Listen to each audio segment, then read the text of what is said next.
श्रवण संज्ञ सलाहकार भीष्म पितामह राज ऋषि पूज्य गुरुदेव श्री सुमति प्रकाश जी महाराज प्रणामो हरिअन्ताणं प्रणामो सिद्धाणं प्रणामो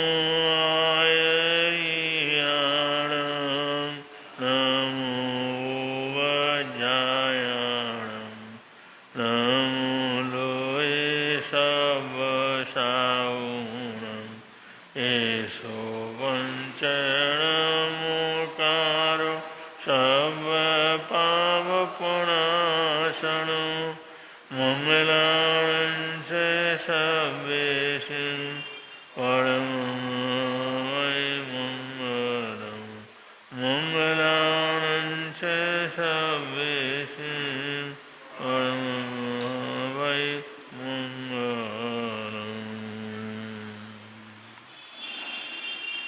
धम्मो मङ्गलमुखितं अहिंसा सन्न्यमुदो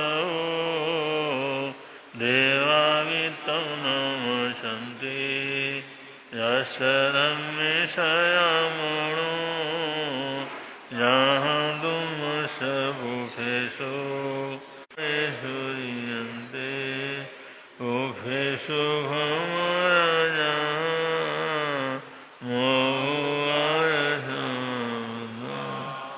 जे भवन्ति अनिशया नानाकिन्नरयानन्ता तेन उच्यन्ते साहुणो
रमाते चले सर्व कर्मों के बंधन हटाते चले सिद्ध अरिहंत में मन रमाते चले सर्व कर्मों के बंधन हटाते चले।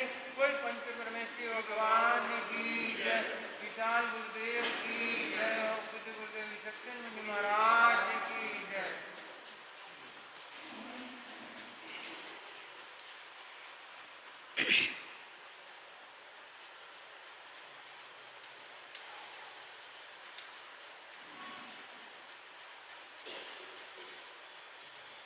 अनंत जीवों की रक्षा भी करना हमें, पाई अनमोल घड़ियाँ लुटाना नहीं। जा रहा है समय घड़िए जन्म, जल्दी जल्दी सभी हम तैयारी करें अपने जीवन के। क्या पता फिर ये मौका आत्मज्ञाता बने, धर्मदाता बने, खुद में आके खुदा और विधाता बने। साधु संतों का हमको समागम मिला, अब तो आत्म का कल्याण पल पल करे अपने जीवन के जोहरी।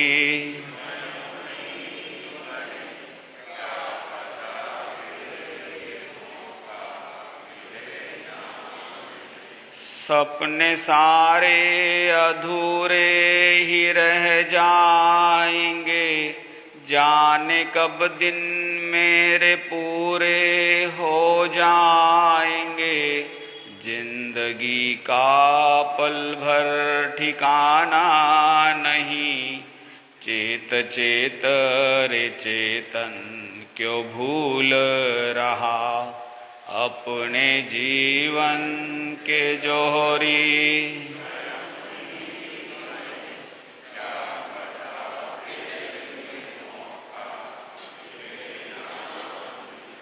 दस चुनाव भी जीते तो हम क्या जीते, एक आत्म जीते तो सारे घट ही रीते। प्रधानमंत्री तो क्या राष्ट्रपति कुछ नहीं, जाग जाए तो आत्म चक्रवर्ती कुछ नहीं। कर्म शत्रु को जीते तो महावीर बने अपने जीवन।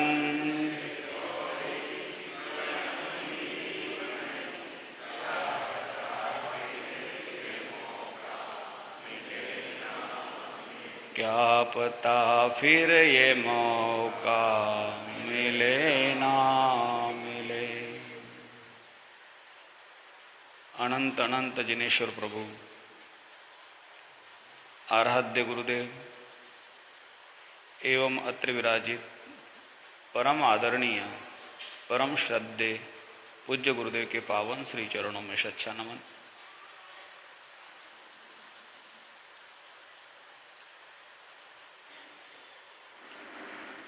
जैन दर्शन आत्मा के संबंध में जितने सूक्ष्म तरीके से, जितनी गहराई से चिंतन करता है, शायद इतना दृष्टिकोण, इतनी गहराई से और कोई दर्शन कर पाए। आत्मा को लेकर के लिए, आत्मा के अस्तित्व को लेकर, आत्मा की मूल्यता को लेकर, आत्मा की महत्ता को लेकर, आत्मा के गुणों से संबंधित आत्मा का जो स्थान है वो सर्वोपरि है। इस स्थान की मूल्यता को बार बार बताने का कार्य जैन दर्शन अनेक तरीके से करने का प्रयास किया है। यहां तक कहते हैं कि अगर आत्मा है तो है, आत्मा नहीं है तो कुछ भी नहीं है। हमारे आसपास सब कुछ है, लेकिन उपभोक्ता ही ना रहा तो क्या फायदा। घर में इतनी चीजें पड़ी हैं, लेकिन उपभोग करने वाला ही व्यक्ति ना रहे तो। अपार धन वैभव है, संपन्नता है, भौतिक संसाधन हैं, चीजें हैं, अंबार लगे हुए हैं, घर भरा पड़ा है, चारों तरफ सुविधाएं हैं, अनेक प्रकार की चीजें हैं, लेकिन जो उपभोक्ता है, जो ग्रहण करने वाला है, वही ना रहे तो उसका क्या मूल्य है। शरीर इतना सुंदर है, इतना अच्छा है, सुंदर दिखाई दे रहा है, नाक नक्शे आदि सब अच्छे हैं, शरीर का अंग प्रत्यांग बहुत अच्छे से बना हुआ है, लेकिन उस शरीर में अगर प्राण ना हो तो वो व्यर्थ है, उसका कोई मूल्य नहीं है। इंद्रियां बाहर से जितनी सुंदर दिखाई देती हैं, लेकिन उस इंद्रिय का जो मालिक है,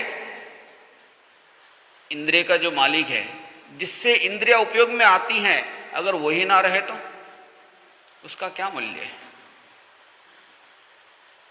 जैन दर्शन ने हर एक कदम कर, हर एक स्टेप पर, हर एक एंगल से, हर एक दृष्टिकोण से सिर्फ यही बताने की कोशिश की है कि आत्मा की जो मूल्यता है, उस मूल्यता के सामने और किसी का मूल्य नहीं हो सकता है।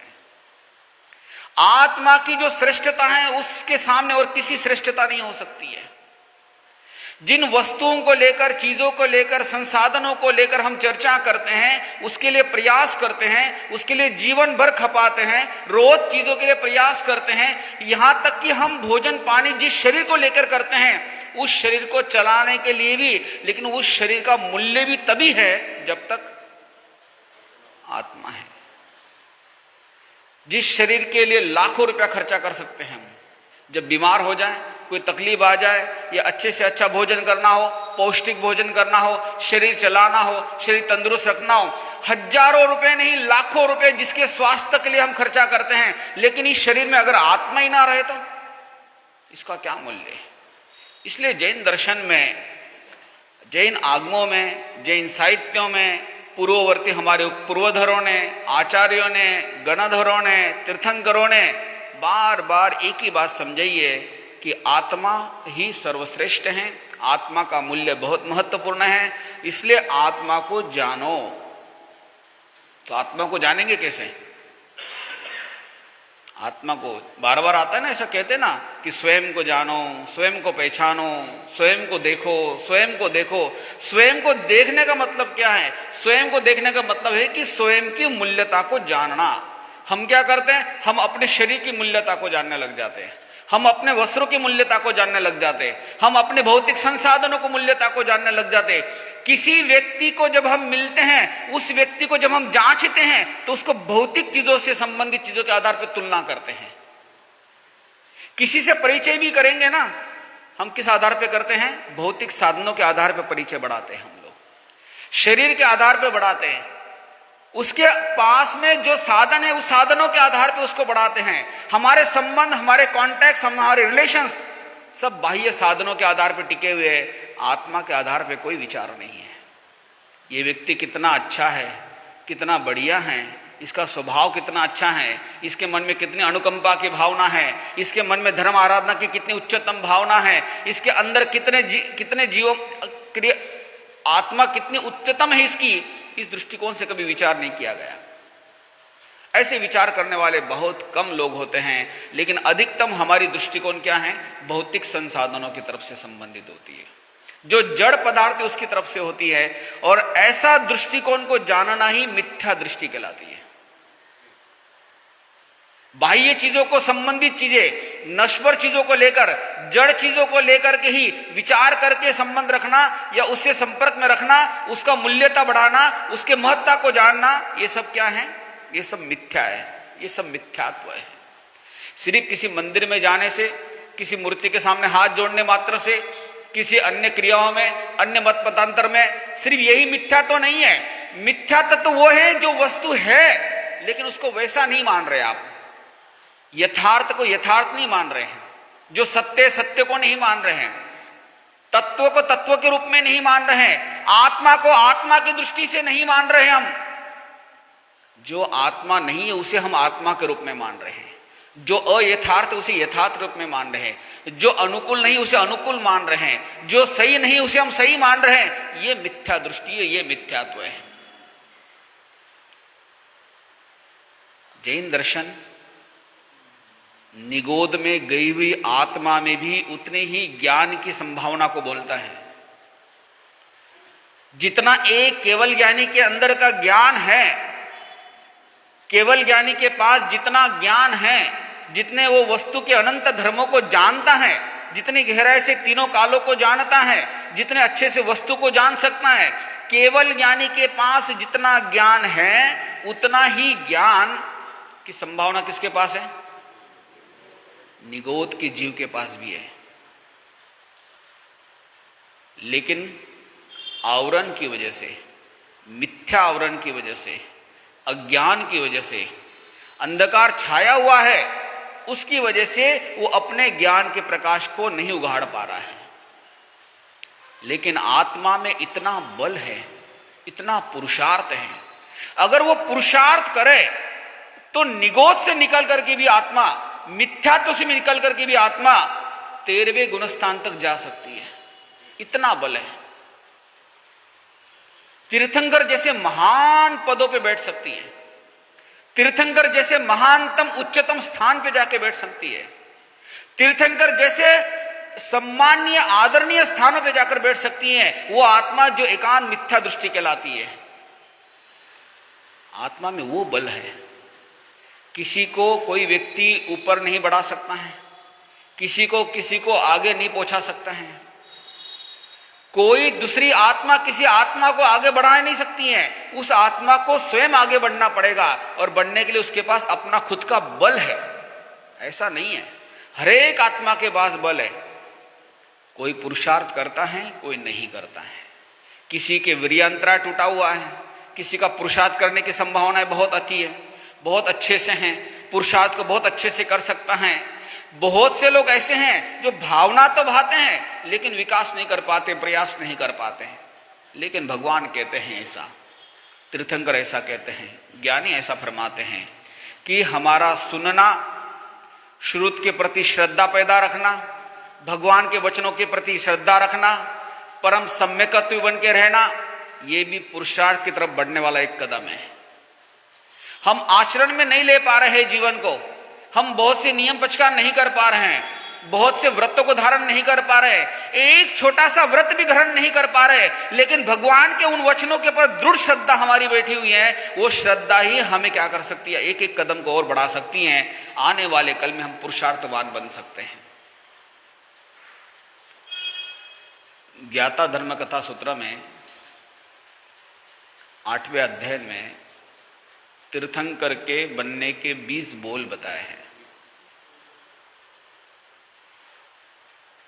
आज के समय में माता पिता, विशेष करके हम इतने वर्षों से भारत भर घूमते हैं पूज्य गुरुदेव के चरणों में रह करके, और पूज्य गुरुदेव की ही कृपा से बहुत से लोगों का आवागमन बना रहता है।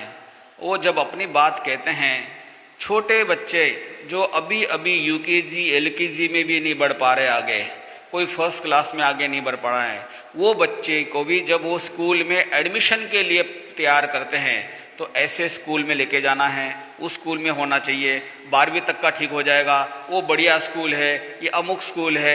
हजारों बातें सोचते, अलग अलग दृष्टिकोणों से लेकर विचार करते हैं। उसके आगे यहां तक सोचते हैं कि ये बच्चा कहां तक क्या बनना चाहिए, किस लेवल तक जाना चाहिए, अच्छी से अच्छी उसकी स्कूलिंग कहाँ होनी चाहिए, बढ़िया से बढ़िया स्कूल में कहाँ दाखिल करना चाहिए, उससे उसकी जीवन का क्या क्या हो सकता है। मतलब जो भौतिकता की अपेक्षा से, जहाँ वर्तमान की अपेक्षा से, आसपास के वातावरण की अपेक्षा से जो आवश्यक शिक्षा है उसकी चिंता करने वाला माता पिता का वर्ग, आध्यात्मिक जगत की तरफ जब हम देखते हैं तो बड़ा कमी महसूस होती है। जिस तरीके से भौतिक ज्ञान की तरफ, लौकिक ज्ञान की तरफ हम इतने अच्छे जागृत है, इतने होश में हैं, इतना केयरफुली हम काम करते हैं, अगर थोड़ा भी आध्यात्मिक जगत की तरफ बढ़ने का अभ्यास करें उसके लिए भी भगवान ने एक मार्ग दिया है, तीर्थंकर बनने के भी मार्ग दिए हैं। मन में भावना रखनी चाहिए। सबसे पहले हम यही मन में विचार करते हैं कि ये मेरे बस का तो नहीं है। ऐसा नहीं है। किसी भी व्यक्ति को थोड़ी प्रेरणा दो, नहीं नहीं ये मेरे बस का नहीं है। किसी को कहोगे अरे ये मन में विचार करके अपन दीक्षा ले सकते हैं, हाँ हाँ हाँ हाँ, ऐसे कैसे हो सकता है, बड़ा मुश्किल है, तो ये तो संभव नहीं है। संतरा ले सकते, बहुत कठिन है, तो हर एक बस का थोड़ी होता है। बोले हाँ नहीं होता है, हर एक के बस का नहीं होता है, लेकिन ले सकते हैं। अरे जीवन में केवल ज्ञानी बन सकते हैं, आत्मा मुक्त हो सकती है, तीर्थंकर जैसे पद पे हम प्राप्त कर सकते हैं। वो इतना सोच में पड़ जाता है कि उसे लगता है कि नहीं ये संभव ही नहीं मेरे से। लेकिन भगवान कहते हैं ये सिर्फ जीव से संभव है, अजीव का तो संभव नहीं हो सकता है। ये कौन कर सकता है? सिर्फ जीव कर सकता है। और हम जीव हैं, हम आत्मा है, हमारे में अपार संभावनाएं हैं, हम ये संभव है, हम कर सकते हैं। इसलिए इन बातों को भगवान ने कहे हैं कि तीर्थंकर पद के जो 20 बोल बताए हैं, उन बोलों में से कुछ बोलों को भी अगर हम अपने जीवन में ढाल ले तो आने वाले कल की बहुत से रास्ते खुल सकते हैं। आप देखिए इतना सिंपल है, लोगों को, बच्चों को इतना ज्ञान आप लोग अलग अलग तरीके से देते हैं। मैं बहुत बार बच्चों से हम पूछते हैं, आजकल तो बहुत स्थितियां धीरे धीरे कमजोर होते जा रही है। जैन नगर में अनुव्रतों की भावना थी, वो थोड़ी पूरी हुई है। संतुष्ट तो नहीं है, लेकिन अच्छा लगता है कि अभी कम से कम पक्षी के समय में कुछ लोग आते हैं, प्रतिक्रमण करते हैं, स्थानक वापस पूर्ववत उस रूप में हो रहा है, हमारी पूर्व परंपराएं वापस स्थापित होते जा रही है, नए श्रावक आकर के उसको और आगे बढ़ा रहे हैं। देख करके सुकून और अच्छा लगता है। हमारे जैन नगर में अभी भी इतने लोग भाई बहन अनुव्रतधारी चल रहे हैं, ये देख करके सुन करके संतुष्टता महसूस होती है। बाहर जब हम जाते हैं स्थानकों में प्रेरणा देते हैं कि पिछले वर्ष से 100 से ज्यादा लोगों को हमने अनुव्रतधारी बना करके आए हैं, सुन करके के हमें और गर्व महसूस होता है। एक चीज की कमी अभी भी यहां पर बहुत है, वो है पाठशाला की कमी। समाज ने, संघ के कुछ लोगों ने, स्वाध्याय मंडल आदि बहनों ने, बहुत जिम्मेदारी का काम है। हम सब ज्ञान दे रहे हैं, पाठशाला का ज्ञान नहीं दे पा रहे हैं। हम हर जगह पे देखते हैं पाठशाला प्रारंभ होती है, जैन नगर में कोई पाठशालाओं का व्यवस्था नहीं है। साल भर की जिम्मेदारी, हम दुनिया भर के अलग अलग क्लब बना रहे हैं, अलग अलग कार्यक्रम कर रहे हैं, अलग अलग चीजें तैयार कर रहे हैं, अपने अनुकूल चलाने के लिए अलग अलग मंडल कमंडल बना रहे हैं, लेकिन पाठशाला को चलाने के लिए ऐसी कोई व्यवस्था दिमाग में लेके नहीं चल रहे हैं। पाठशाला बहुत जरूरी है। आज भी जयनगर में 100-150 से ज्यादा ऐसे बच्चे हैं जिनमें से बहुत आवश्यक है संडे के दिन 1 घंटे की कोई ऐसी पाठशाला हो। इतनी अनुकूलता है, सब व्यवस्थित है।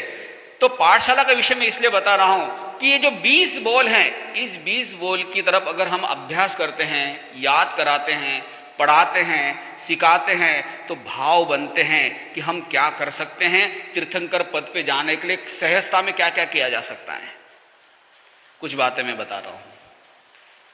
अरिहंत, सिद्ध, तपस्वी, बहुश्रुत आदि की भक्ति करने मात्र से भी जीव तीर्थंकर पद पे पहुंच सकता है। भक्ति का मतलब गुणानुवाद करना, उनके गुणानुवाद करना। अरिहंत का जाप करने से, सिद्धों का जाप करने से, तपस्वी कितने अच्छे होते हैं, कितनी कठिन तपस्या करते हैं, धन्य हैं ऐसे तपस्वी। हृदय से अगर भाव निकलते हैं, ज्ञानी कितने अच्छे होते हैं, उनका ज्ञान कितना महान होता है, वो कितना परिश्रम करके ज्ञान को ग्रहण करते हैं। जो बहुश्रुत होते हैं, बहुश्रुत का मतलब होता है कि जो एक शब्द को लेकर अनेक अर्थों को बताने वाले होते हैं, इतने विशिष्ट ज्ञानी होते हैं। ऐसे बहुश्रुत के जो धारक होते हैं वो कितने महान, कितने श्रेष्ठ होते हैं। उनकी भक्ति करने मात्र से भी तीर्थंकर गोत्र का परिबंधन होता है।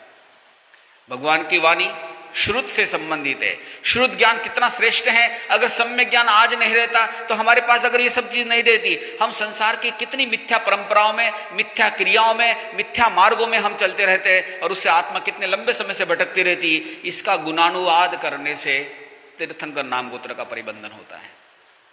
सम्यकता से बार बार विचलित होने के बाद फिर दृढ़ता से आगे बढ़ना, विशुद्ध सम्यक्तों की तरफ बढ़ने का प्रयास करना, विशुद्ध सम्यक्तों की स्थापना करना, 1 मिनट के लिए हो, 5 मिनट के लिए, 10 मिनट के लिए, 1 घंटे के लिए, 2 घंटे के लिए, 10 घंटे के लिए क्यों ना हो, सम्यक्त्व के भगवान के वचनों के प्रति, तत्वों के प्रति दृढ़ हमारी श्रद्धा होना, ये जो सम्यक्त्व के आराधना है, ये आराधना भी आपको तीर्थंकर गोत्र के परिमंदिर तक लेके जाने वाली बन सकती है। क्या कठिनाई है इसमें? 6 आवश्यक की आराधना करना भी तीर्थंकर गोत्र का परिबंधन में से एक है। आप समझ सकते हैं इसको?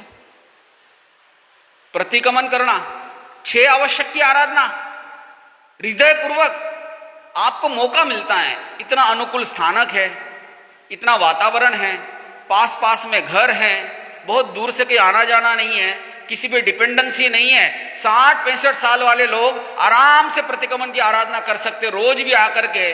लेकिन दुर्भाग्य देखिए, मन में विचार ही नहीं आता है, भाव ही नहीं आते। भगवान कहते हैं कि 6 आवश्यक की आराधना करने वाला आत्मा भी, व्यक्ति भी तीर्थंकर नाम गोत्र का परिबंधन कर सकता है। क्या कठिन है? समाधि भाव में रहने वाली आत्मा वो भी तीर्थंकर गोत्र का परिबंधन कर सकती है। जीवन में उतार चढ़ाव आते रहते हैं, जीवन में अशुभ कर्म भी उदय में आते रहते हैं। कभी कभी पारिवारिक, व्यापारिक, शारीरिक, मानसिक अनेक प्रकार के ऐसे कष्ट हमारे जीवन में आते रहते हैं। उन कष्टों में संभाव में सहन करने की थोड़ी भी भाव हो। मैं ये नहीं कहता हूं कि 24 घंटे तक संभाव में रह सकते हैं। अगर शुभ रसायन आ जाए, रसायन समझ में आ रहा है क्या? रसायन, आयन का क्या अर्थ होता है? आयन, ऋषभायन समझ में आ रहा है ना? कल ही तो बोला। आयन का मतलब यात्रा, रसायन का मतलब रस की यात्रा। रस का मतलब होता है भाव, भावों की यात्रा। अगर शुभ भाव की यात्रा अगर आ जाए, चाहे 1 मिनट के लिए हो, 2 मिनट के लिए हो, 5 मिनट के लिए हो, अगर शुभ रसायन आ जाए, शुभ भाव की यात्रा में अगर हम चले जाए, तो शुभ कर्म का इतना तीव्र बंध हो सकता है आत्मा का, जिसकी आप कल्पना नहीं कर सकते हैं। जरूरी नहीं है घंटों तक बैठने से कुछ होगा। कभी कभी 5 मिनट की एकाग्रता ही शुभ रसायन में प्रवेश कर जाती है। आपके पास जो समय है, उस समय में एकाग्र होने की कोशिश कीजिए। एक सामयिक लिए, समय को अधिक से अधिक शुद्ध बनाने की कोशिश करनी चाहिए, अधिक से अधिक अच्छे भाव में लाने की कोशिश करनी चाहिए, कम से कम दूसरे भाव लाने की कोशिश रखनी चाहिए। जब ये शुभ रसायन, शुभ भाव अगर आत्मा में आता है, तब जाकर के शुभ कर्म का तीव्रता से अच्छे बंद होते हैं और पुराने कर्म क्षय होते जाते हैं। ये 20 बोलों में से कुछ बोलों की मैं भी आपको संकेत किया है। साधु संत आते हैं, श्रमण श्रमणियां होते हैं, उनके अनुकूल जो 9 प्रकार के वस्तुएं हैं उनको बहराते हैं। गोचरी पानी है, वस्त्र आदि हैं, पाट पाटला आदि है, उनके जो आवश्यक साधन है, संयम से संबंधित जो उपकरण आदि हैं, उनको अगर आप बड़े अहोभाव से बहराते हैं, ये दान देना भी, ये बहराना भी, ये आपको तीर्थंकर नाम गोत्र का परिबंधन कराने वाला हो सकता है। क्या कठिन है?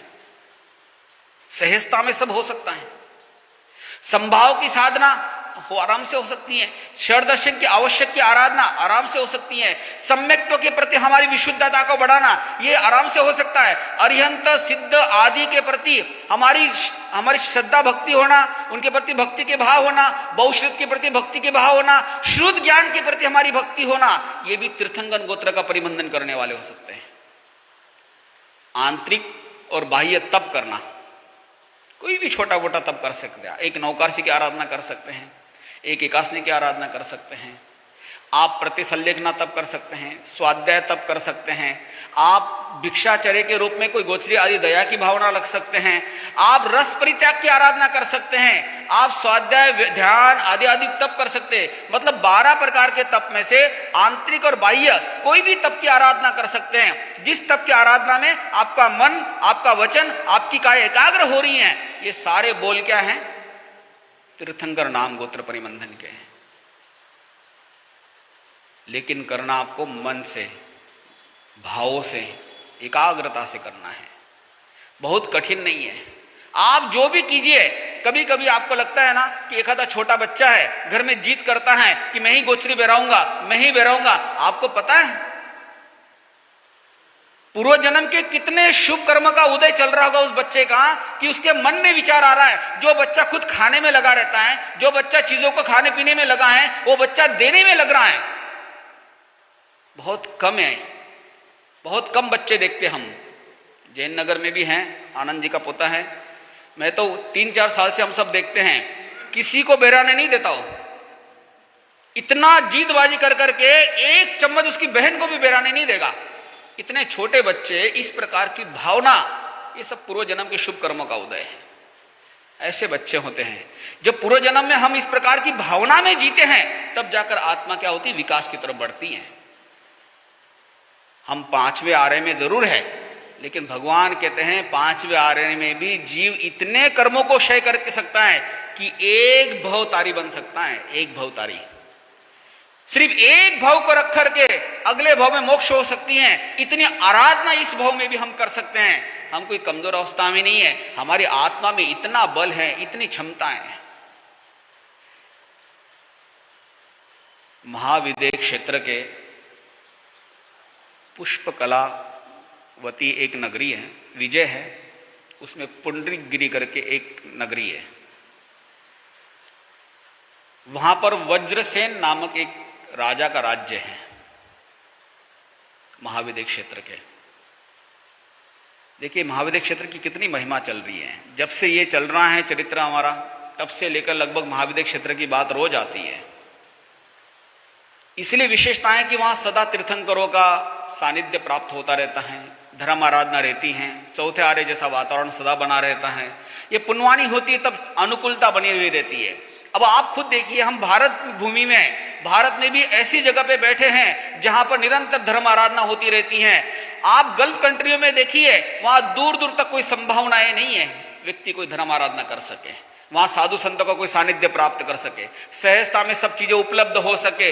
चारों तरफ आप देखिए किस प्रकार की परंपरा वाले लोग हैं, किस प्रकार की चीजें वाली स्थितियां हैं। हमारे पास दूर दूर तक ऐसी कोई संभावना नहीं है। ये आर्य भूमि है। इस आर्य भूमि की यही विशेषता है कि यह आत्म तत्व को आगे रख करके आत्म विकास के आराधना साधना कदम कदम करने की देखने को मिलती है। इसलिए इस भूमि को छोड़ के जाने का कभी विचार नहीं करना चाहिए।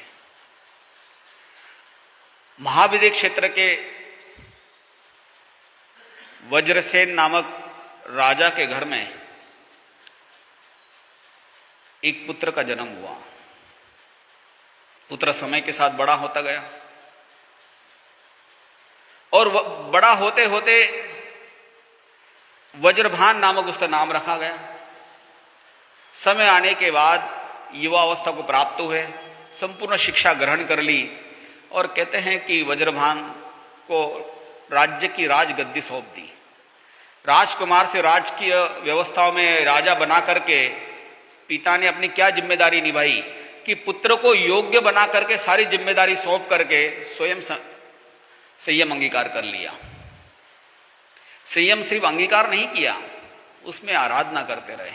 संयम की साधना इतनी बढ़ती बढ़ते गई, केवल ज्ञान की प्राप्ति हुई। केवल ज्ञान प्राप्त होने के बाद तीर्थंकर पद पे जाके विराजमान हुए। जैन शासन कभी हम पढ़ते हैं तो बड़ा अद्भुत सा लगता है।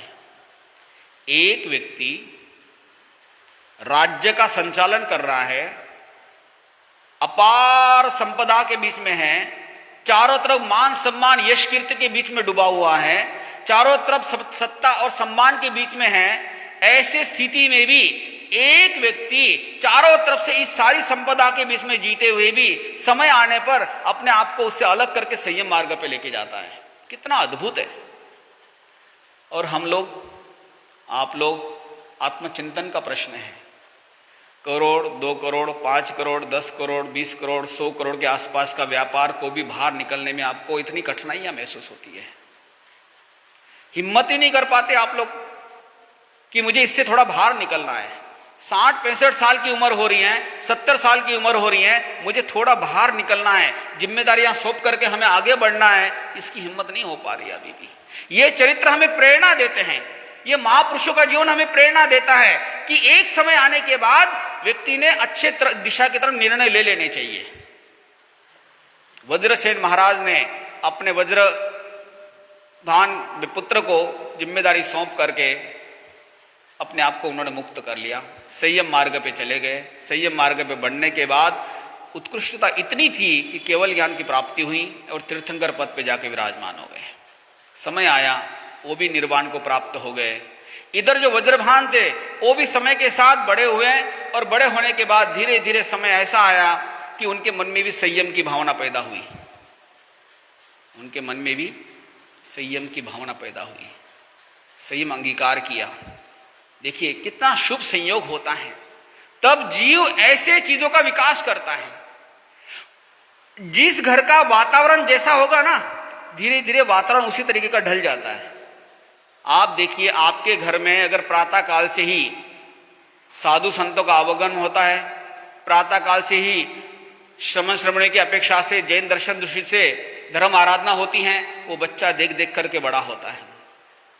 साधु संतों के पास आना जाना होता है, धर्म आराधना साधना होती है, वो भी उसी तरीके से बढ़ना शुरू हो जाता है। ये संस्कार होते हैं। संस्कार कोई चीज नहीं है कि जो दी जाती हैं, संस्कार धीरे धीरे ग्रहण होते हैं। कहते हैं कि वज्रभान ने पिता के ही उस पद चिन्हों पे आगे बढ़ के संयम मार्ग अंगीकार किया, और सिर्फ संयम मार्ग अंगीकार नहीं किया, संयम पे जाकर उन्होंने तीर्थंकर के इन 20 बोलों में से अनेक बोलों को उन्होंने बार बार आराधना की। ये मौका है जीवन का कुछ करने का। वज्रभान वही आत्मा है जो भगवान ऋषभदेव की 11वें भव की आत्मा। भगवान ऋषभदेव की यात्रा में जीवानंद वैद्य का जब हम कल सुन रहे थे, वहां से वो देवलोक में गए। देवलोक में जाकर के वहां से आकर के वज्रसेन जी के घर में जन्म लेते हैं। वहां से इन्होंने संयम अंगीकार किया। यहाँ तीर्थंकर नाम गोत्र का परिबंधन करते हैं इस भव में। ये 11वां भव है भगवान ऋषभदेव का। ये 11वां भव है। 11वें भव में भगवान ऋषभदेव जी तीर्थंकर नाम गोत्र का परिबंधन करते हैं। अभी सुना ना आपने, तीर्थंकर नाम गोत्र के कौन कौन से कारण हैं। इनमें से कोई 1, 2, 3, 4 भी आराम से आप कर सकते हैं।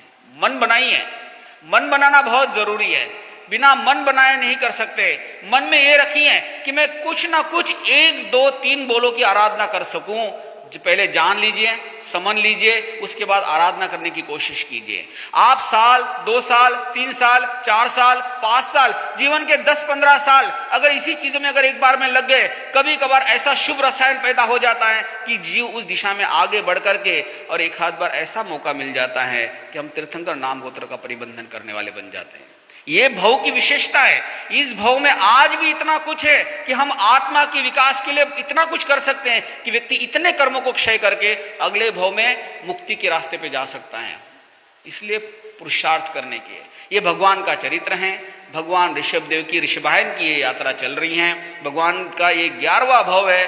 अब बहुत शेष थोड़ा समय बचा हुआ है। हम अधिक से अधिक भगवान ऋषभदेव के बारे में जानने, समझने, आराधना की तरफ प्रेरणा के रूप में हम इसको जाने, समझे कैसे एक उत्तम और महापुरुषों का जीवन है जो आज नहीं पिछले करोड़ों करोड़ों वर्षों से अनगिनत आत्माओं के लिए प्रेरणा का स्थान बने। ऐसी आत्मा है भगवान ऋषभदेव की जिन्होंने करोड़ों अनगिनत आत्माओं को इस संसार से मुक्त होने के रास्ते दिए। भगवान ऋषभदेव उन उत्तम और महान पुण्य पुरुषों में से एक है जिनका सबसे अधिक उपकार इस धरा के ऊपर है, इस धरा के लोगों पर है, इस धरा के जीव जंतु के ऊपर है, जनमानस के। आज जितनी विभिन्न मत मतांतर दिख रहे हैं उन सब में एकांत अगर सामान्य रूप में देखें तो सब जगह के ऊपर भगवान ऋषभदेव का प्रभाव देखने को मिलता है। एकमात्र ऐसे तीर्थंकर हैं, एकमात्र ऐसे महान पुरुष है, एकमात्र ऐसे उत्तम और श्रेष्ठतम आत्मा है जिनका प्रभाव आम दर्शनों के ऊपर देखने को मिलता है।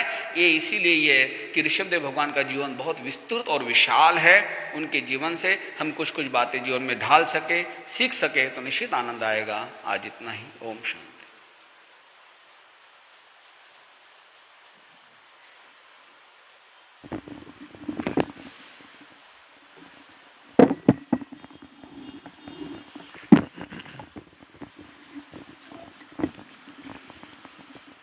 श्री शांतिनाथ भगवान आनंद वरता नाथ भगवान आनंदवर परम शरण प्रभु आप परम शरण प्रभु आप श्री अचिरानंद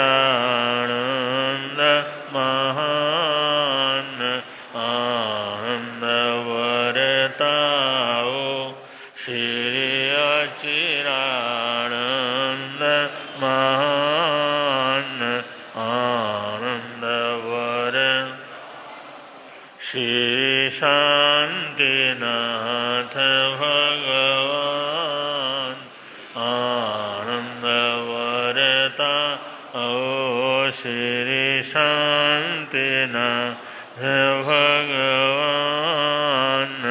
आनंद वर सुख संपत्ति पावे सदा सुख संपत्ति पावे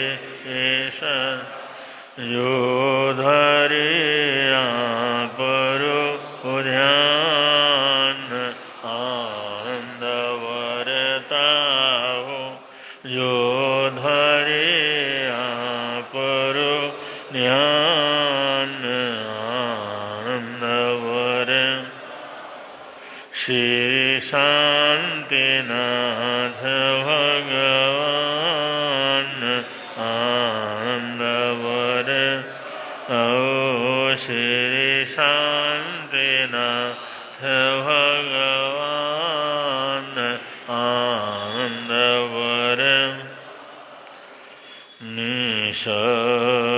निसगरुई उवैषाणा सूयं वियं सम्मगदंशनं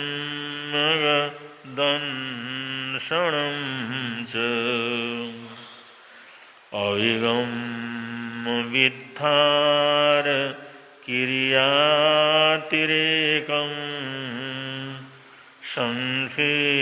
संखेवलद्धि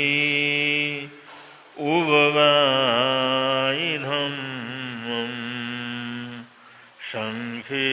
संखेवलद्धि उभवायुधं